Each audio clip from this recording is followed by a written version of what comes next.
تو میرے دل میں یہ خیال آیا، کیونکہ نبی علیہ السلام میرا بھی بہت خیال کرتے تھے اور مجھے بہت ہی زیادہ عزت دیتے تھے،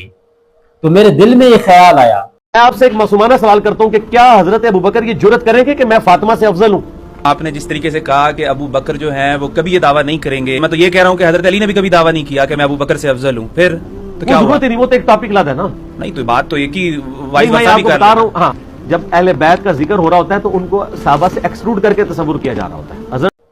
کہ میں نبی علیہ السلام سے پوچھ لوں کہ میں افضل ہوں، تو نبی علیہ السلام نے یہ جواب دیا۔ اب مجھے بتائیں، عمر بن عاص رضی اللہ تعالیٰ عنہ نے پہلے نمبر پر علی رضی اللہ تعالیٰ عنہ کا کیوں نہیں نام لیا کہ میں افضل ہوں یا علی افضل ہے؟ کیونکہ عمر بن عاص رضی اللہ تعالیٰ عنہ جانتے تھے کہ ابو بکر کا مقام اور مرتبہ بہت زیادہ ہے، اس لیے ابو بکر کا نام لیا، اس کے بعد اپنا نام لیا، اس لیے عمر فاروق کا نام لیا، اس کے بعد اپنا نام لیا،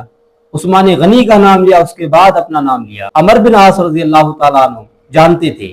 کہ ابو بکر کا مقام بہت زیادہ ہے، عمر